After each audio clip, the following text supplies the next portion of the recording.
Hello everyone, स्वागत है आप सभी का आपके अपने channel Sanju Sheoran exam pro में।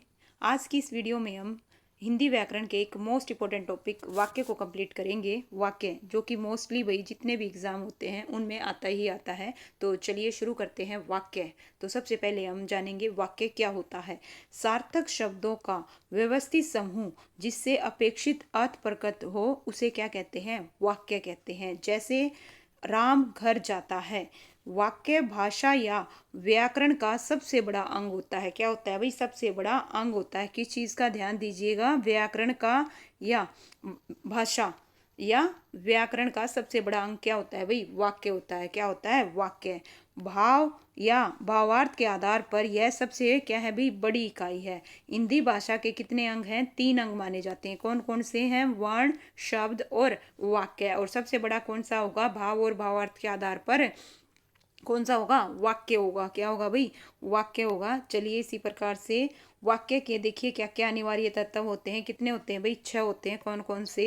एक तो वाक्य के लिए अनिवार्य तत्व, वाक्य में क्या होनी चाहिए भाई? सार्थकता होनी चाहिए, निकटता होनी चाहिए, योग्यता होनी चाहिए, आकांक्षा होनी चाहिए, पदक्रम होना चाहिए वाक्य में और अन्वय होना चाहिए। इस प्रकार से वाक्य के ये क्या है भाई? 6 अनिवार्य तत्व हैं। और अब पढ़ेंगे वाक्य के कितने अंग होते हैं। वाक्य के कितने अंग होते हैं ये ध्यान रखिएगा। वाक्य के अंग 2 होते हैं। अगर आपसे वाक्य के प्रकार या भेद पूछेगा वो एक अलग चीज है। तो यहाँ पे ध्यान रखिएगा, यहाँ पे क्या पूछे जा रहे हैं? वाक्य के कितने अंग। तो वाक्य के अंग कितने होते हैं? 2 होते हैं, उद्देश्य और विधेय। उद्देश्य और विधेय। अगर सबसे पहले हम पढ़ेंगे उद्देश्य को। उद्देश्य क्या होता है भाई?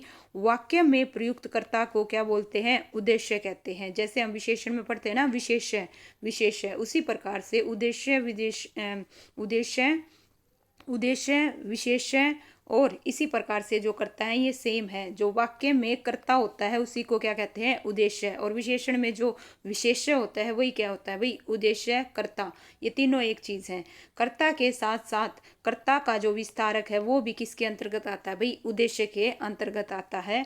उदाहरण के रूप में देखिए, समझेंगे यहाँ पे, है ना, कौन सा कर्ता है और कौन सा कर्ता का विस्तारक है। यहाँ देखिए, राम का दोस्त श्याम क्रिकेट खेलता है। राम का दोस्त श्याम, तो यहाँ पे कर्ता कौन है भाई? खेल कौन रहा है? श्याम। श्याम क्रिकेट खेलता है। ठीक है। इसका जो विस्तारक है कौन है भाई? राम का दोस्त श्याम। तो इस प्रकार से जो कर्ता है और कर्ता का जो विस्तारक है वो किसके अंतर्गत आएगा भाई? उद्देश्य के अंतर्गत आएगा। उद्देश्य के अंतर्गत ये सभी आएगा। राम का दोस्त श्याम। इस प्रकार से आपसे पूछा जा सकता है इसमें उद्देश्य कौन सा है और उद्देश्य का जो कर्ता है उसका विस्तारक कौन सा, तो आपको पता होना चाहिए। अब पढ़ेंगे किस चीज के बारे में भाई? विधेय।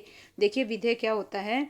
वाक्य का दूसरा अंक क्या है? विधेय है। उद्देश्य के बारे में, किस चीज के बारे में भाई? उद्देश्य के बारे में जो कुछ भी कहा गया कथन है वह क्या कहलाता है? विधेय कहलाता है। कर्म को ही क्या कहते हैं? विधेय कहते हैं। इसमें कर्म, कर्म का विस्तारक, क्रिया, क्रिया विशेषण, सहायक क्रिया को शामिल किया जाता है। और इसके अलावा देखिए, अर्थात कर्ता को छोड़कर, यानी कि कर्ता और कर्ता का जो विस्तारक है उसको छोड़कर बाकी जो पूरा वाक्य है वो भाई क्या होगा? विधेय होता है। क्या होता है? विधेय होता है। किस चीज को छोड़ के? ध्यान दीजिएगा यहाँ पे, है ना। जैसे देखिए आपके सामने एक उदाहरण है, राम का मित्र घनश्याम। राम का मित्र घनश्याम ऐतिहासिक पुस्तक कम पढ़ता है। तो इसमें जो ये ऐतिहासिक पुस्तक कम पढ़ता है ये क्या है भाई? ये क्या है? विधेय है। और जो राम का मित्र घनश्याम है ये क्या है? उद्देश्य है। और उद्देश्य का क्या है भाई? है ना। कर्ता का क्या है? देखिए, कर्ता और कर्ता का क्या है भाई? विस्तारक। ये तो किसके अंतर्गत आएगा? उद्देश्य के अंतर्गत। और जो ऐतिहासिक पुस्तकें कम पढ़ता है ये किसके अंतर्गत आएगा? विधेय के अंतर्गत आएगा। इस प्रकार से वाक्य के कितने अंग होते हैं? 2 अंग होते हैं। अब पढ़ेंगे वाक्य के कितने भाई क्या प्रकार वह भेद। तो वाक्य को निम्न तरीकों से विभाजित किया जाता है भाई। सबसे पहले रचना या प्रयोग के आधार पर वाक्य के कितने अंग होते हैं भाई? कितने होते हैं? 3 होते हैं। कितने होते हैं? 3 होते हैं। 1 बाय 1 इनके बारे में पढ़ेंगे। लेकिन अगर आपसे पूछ ले वाक्य को कितने आधारों पर विभाजित किया गया है, कितने आधारों पर? एक तो रचना के आधार पर और एक अर्थ के आधार पर, 2 प्रकार से। ठीक है। तो रचना के और प्रयोग के आधार पर मैं रचना वाक्य के कितने भेद हैं भाई? 3 भेद हैं। सरल वाक्य, संयुक्त वाक्य, मिश्रित या फिर मिश्र वाक्य, एक ही बात है। तो इस प्रकार से रचना या प्रयोग के आधार पर कितने भाई? 3। अगर हम बात करें अर्थ के आधार पर, अर्थ के आधार पर वाक्य के कितने भेद होते हैं भाई? अर्थ के आधार पर वाक्य के 8 भेद होते हैं। विधानवाचक वाक्य, है ना। और दूसरा है भाई निषेधवाचक वाक्य, आज्ञावाचक वाक्य, प्रश्नवाचक वाक्य, इच्छावाचक, संदेहवाचक, विस्मयवाचक वाक्य और संकेतवाचक वाक्य। टोटल भाई अर्थ के आधार पर वाक्य के कितने भेद होते हैं? 8। भेद पूछ ले या प्रकार पूछ ले तो कितने होंगे? 8। किसके आधार पर? अर्थ के आधार पर। अगर पूछे रचना के आधार पर तो रचना के आधार पर कितने? 3। तो चलिए भाई सबसे पहले पढ़ते हैं रचना या प्रयोग के आधार पर। किसके आधार पर? रचना या प्रयोग के आधार पर। कितने भेद बताए भाई? 3। 3 भागों में बांटा गया है। सबसे पहला पढ़ते हैं भाई सरल वाक्य। किस चीज को भाई? सरल वाक्य को। लीजिए जस्ट 1 मिनट। सरल वाक्य, सरल वाक्य क्या होता है? सबसे पहले इसकी परिभाषा।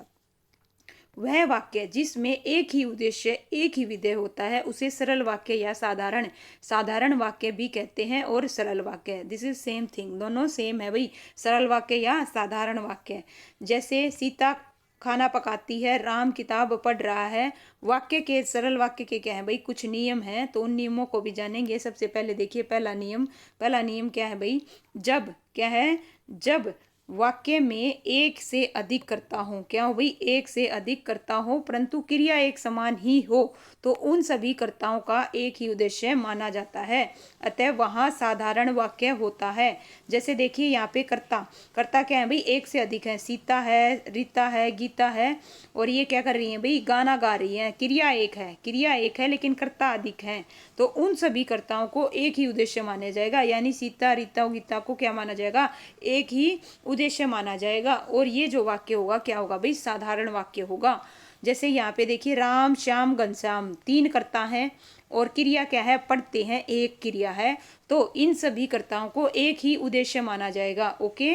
और वहाँ साधारण वाक्य होता है। क्या है भाई? ये जो उदाहरण है किस चीज का है? साधारण किसका है? वाक्य का या फिर सरल वाक्य के उदाहरण है। इसी प्रकार से नियम 2 भाई, नियम 2 क्या कहता है? जब वाक्य में एक से अधिक क्रियाएं हो, क्या हो भाई? वाक्य में एक से अधिक क्रियाएं हो पर कर्ता एक ही हो, वहां पर उन सभी क्रियाओं को एक ही विधेय माना जाता है और वहां साधारण वाक्य होता है। भाई ध्यान दीजिएगा, गौर फरमाइएगा, मोस्ट इंपोर्टेंट। देखिए यहाँ पे क्या है? सीता, कर्ता तो एक है बट क्रिया देखिए नाच वह गा रही है। क्रियाएं कितनी हैं? 2 हैं, एक से अधिक है, तो वहां पर उन सभी क्रियाओं को एक ही विधेय माना जाएगा। जैसे उसमें उद्देश्य एक माना गया था तो यहाँ विधेय भी क्या माना जाएगा? एक माना जाएगा। और ये जो वाक्य है किसके अंतर्गत आएगा भाई?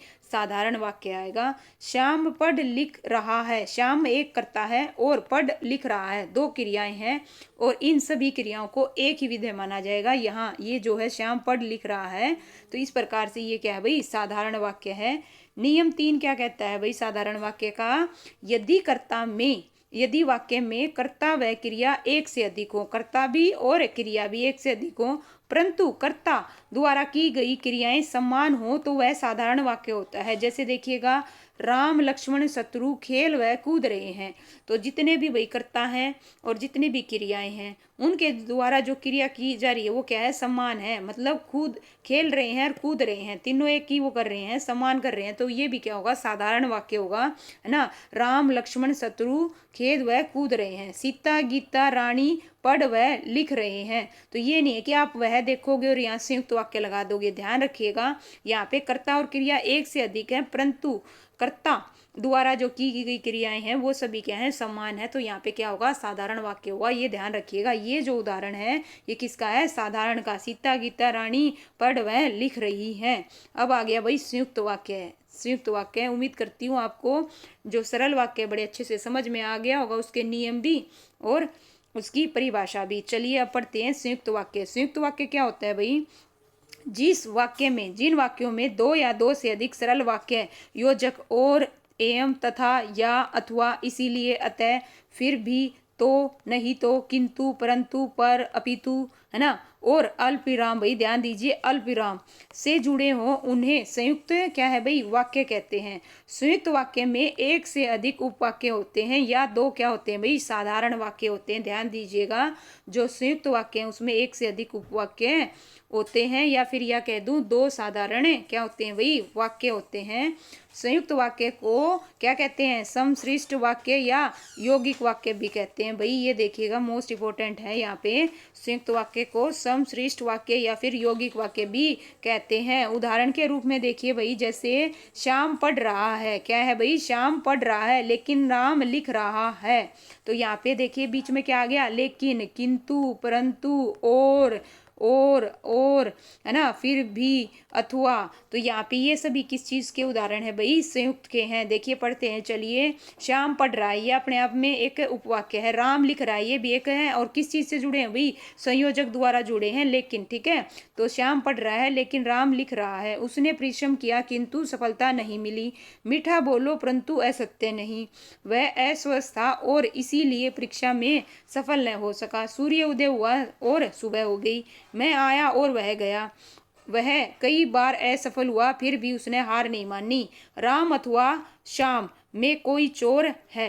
तो इस प्रकार से ये जितने भी उदाहरण है किस चीज के हैं भाई, संयुक्त के हैं। अब पढ़ेंगे किस चीज को भाई, मिश्रित वाक्य को। किसको भाई, मिश्रित वाक्य। मिश्रित वाक्य देखिए क्या होता है। मिश्रित वाक्य वह वाक्य जिसमें एक प्रधान उपवाक्य और शेष सभी अन्य आश्रित उपवाक्य हों, जो आपस में की, जो, वह, जितना, उतना, जैसा, वैसा, यह, जब, वह, जहाँ, वहाँ, जिधर, उधर, अगर, यदि, तो आदि से जुड़े हों, वहाँ मिश्र या मिश्रित वाक्य कहलाता है। जैसे मैं जानता हूँ कि, ये देखिए कि तुम्हारी लिखावट अच्छी नहीं है। यदि तुम परिश्रम करोगे तो पास हो जाओगे। अगर तुम पढ़ोगे तो अच्छे अंक लाओगे। जो लड़का बाहर खड़ा है वह मेरा भाई है। जैसा करोगे वैसा भरोगे। जिधर देखो उधर पानी ही पानी नजर आ रहा है। जितना गुड़ डालोगे उतना ही मीठा होगा। तो इस प्रकार से ये जितने भी उदाहरण है किस चीज के हैं भाई, मिश्रित वाक्य के हैं। किसके हैं, मिश्रित वाक्य। ध्यान रखना, जिसमें एक प्रधान उपवाक्य शेष अन्य उस पर क्या होंगे भाई, आश्रित। तो इस प्रकार से वो क्या होगा भाई, मिश्रित वाक्य है। जैसे उसने कहा कि मैं निर्दोष हूँ, मुझे बताओ कि तुम्हारा जन्म कब और कहाँ हुआ था। तो इस प्रकार से लीजिए भाई, वाक्य का संक्षिप्त क्या कराती हूँ आपको, परिचय कराती हूँ। इस प्रकार से हमें रचना के आधार पर तीनों कर लिए। कौन कौन से, सरल वाक्य। सरल वाक्य में देखिए एक उद्देश्य और एक विधेय। संयुक्त वाक्य में एक सरल वाक्य प्लस एक सरल वाक्य, दोनों आपस में जुड़े होंगे किसके द्वारा, संयोजक द्वारा, संयोजक अवयव द्वारा। मिश्रित वाक्य में एक प्रधान उपवाक्य होगा और दो या दो से अधिक, एक भी हो सकता है और एक से अधिक भी हो सकता है, आश्रित उपवाक्य होंगे। किसमें, मिश्रित में। ये क्या है भाई, उसका ये लगा लीजिए समरी, एक तरह से सारांश है। चलिए अब पढ़ते हैं उदाहरण। देखिए सरल वाक्य का, हमने खाना खा लिया। संयुक्त वाक्य में मैंने खाना खा लिया और मेरी भूख मिट गई। मिश्रित वाक्य, जब मैंने खाना खाया तब मेरी भूख मिट गई। ये जो है उदाहरण है किस चीज के भाई, सरल वाक्य के, संयुक्त के और मिश्रित के। अब पढ़ेंगे भाई अर्थ के आधार पर वाक्य के कितने भेद, कितने बताए थे, 8 भेद। कौन कौन से, विधानवाचक, निषेधवाचक, आज्ञावाचक, प्रश्नवाचक, इच्छावाचक, संदेहवाचक, विस्मय वाचक और संकेतवाचक। तो चलिए पढ़ते हैं वन बाय वन इनके बारे में। सबसे पहले आता है कौन सा, विधानवाचक वाक्य। कौन सा भाई, विधानवाचक वाक्य। जिस वाक्य में कार्य का होना पाया जाए। क्या है भाई, कार्य का होना पाया जाए। सिंपल, ये लगा लीजिए बिल्कुल। राम पढ़ता है, सीता खाना खा रही है। तुम दिल्ली जा रहे हो, सीता खाना खा रही है। इसमें कार्य का होना पाया जा रहा है, ये जो होगा ये क्या होगा, विधानवाचक वाक्य होगा। निषेध, निषेध जैसा कि नाम में ही है, निषेधवाचक वाक्य। जिस वाक्य में निषेध या मना करने का बोध होगा। क्या करने का, मना करने का बोध होगा। जैसे मैंने खाना नहीं खाया, तुम मत पढ़ो, सड़क पर मत चलो। तो यानी कि निषेध या मना का बोध होगा, वहां पे क्या होगा, निषेधवाचक वाक्य होगा। आज्ञावाचक वाक्य, जैसा कि नाम में ही है, जिन वाक्यों में आज्ञा, प्रार्थना, उपदेश आदि का बोध हो उन्हें आज्ञावाचक वाक्य कहते हैं। जैसे राम बैठकर पढ़ो, तुम यहाँ से चले जाओ, दरवाजा बंद कर दो, एक गिलास पानी पिलाओ। तो ये सब किसके हैं भाई, आज्ञावाचक के। अब पढ़ेंगे प्रश्नवाचक वाक्य। नाम में ही है, बहुत इजी है भाई, ये कोई मुश्किल नहीं है। जिन वाक्यों में प्रश्न पूछने का बोध हो, तुम क्या कर रहे हो, और साथ में क्या मिलेगा, क्वेश्चन मार्क, तुम क्या पढ़ रहे हो और आप क्या करते हो वह कहाँ रहता है। इनमें प्रश्न पूछने का क्या हो रहा है भाई, बोध हो रहा है, और साथ में क्या आ रहा है, प्रश्नवाचक चिन्ह आ रहा है। तो इस वजह से ये क्या होंगे, प्रश्नवाचक वाक्य कहलाएंगे।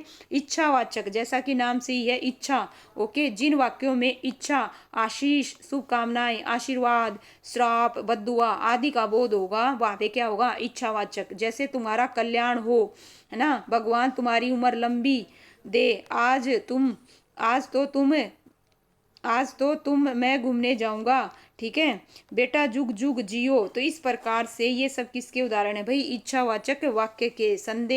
संदेहवाचक वाक्य, देखिए संदेह, संदेह जैसा कि नाम से ही है संदेह, संदेह या फिर संभावना का भाव प्रकट होगा, किस चीज का भाई, संदेह या फिर संभावना का भाव प्रकट होगा। शायद कल वह आए, हो सकता है कि वह कल बारिश हो, लगता है राम आएगा, संभावना है कल शाम आ जाएगा। शायद, हो सकता है, लगता है, संभावना। इस प्रकार से इन वाक्यों के आगे भाई ये लगे मिलेंगे मोस्टली पहचान के तौर पर। नहीं तो जहाँ संदेह या संभावना, शायद कल वह आए, कोई कंफर्म नहीं है, हो सकता है कि कल बारिश हो, है ना, हो सकता है बट नॉट कंफर्म ना। तो लगता है राम आएगा, यहाँ पे क्या है, संदेह है, संभावना है, एक तरह से संभावना है कल शाम आ जाएगा, तो नॉट कंफर्म ना। तो यहाँ क्या आएगा, संदेहवाचक आएगा। विस्मयवाचक वाक्य, विस्मयवाचक वाक्य जिन वाक्यों में आश्चर्य, घृणा, क्रोध, शोक आदि भाव प्रकट हो। शाबाश, बहुत अच्छा काम किया। विस्मयवाचक वाक्य में ध्यान रखिएगा, विस्मय आदि चिन्ह आएगा, क्या आएगा, देखिए विस्मय आदि चिन्ह आपको यहाँ दिख रहा होगा, छी कितना गंदा है, हे राम कैसे हुआ, काश मैं भी वहां आया होता। तो इस प्रकार से ये जितने भी हैं किस चीज के उदाहरण है भाई, विस्मयवाचक वाक्य हैं। अब पढ़ेंगे आखिरी संकेतवाचक वाक्य। संकेतवाचक वाक्य शरत का बोध कराने वाले, या जिस वाक्य में एक क्रिया का होना दूसरी पर क्या हो भाई, निर्भर हो, क्या हो भाई, निर्भर हो, शरत का बोध करा रहे होंगे। और जिस वाक्य में एक क्रिया का होना दूसरी पर क्या होगा भाई, निर्भर होगा। उदाहरण से समझेंगे तब आपको बड़े अच्छे से समझ में आएगा। यदि आप, देखिए यहाँ पे शर्त दे रखी होगी, या एक क्या है भाई, एक क्रिया दूसरे पर निर्भर होगी। यदि आप पढ़ते तो पास हो जाते, अगर वर्षा होती तो फसल अच्छी हो जाती, पिताजी आ जाते तो अच्छा होता, यदि राम आएगा तो मैं पढ़ूंगा। ये सब किस चीज़ के उदाहरण है भाई, किस चीज़ के हैं, क्या पढ़ा हमने, टोटल कितने कर लिए भाई, 8, क्या कर लिए, 8 संकेतवाचक। तो इस प्रकार संकेतवाचक में ध्यान रखिएगा, संकेत और संदेह में थोड़ा डाउट रहता है बच्चों को। संकेतवाचक में शरत का बोध कराने वाले, या जिस वाक्य में एक क्रिया का होना दूसरी पर निर्भर हो, वहाँ क्या होगा, संकेतवाचक वाक्य होगा। इस प्रकार से भाई वाक्य के प्रकार, वाक्य के अंग और वाक्य की परिभाषा कंप्लीट होती है। और जो वाक्य के भाई अनिवार्य तत्व थे वो भी पढ़ लिए। तो उम्मीद करती हूँ आपको अच्छे से समझ में आ गया होगा। अगर फिर भी कोई डाउट है तो प्लीज़ कमेंट करना, वीडियो को लाइक करना, है ना, ज़्यादा से ज़्यादा लोगों को शेयर करना। थैंक यू सो मच भाई।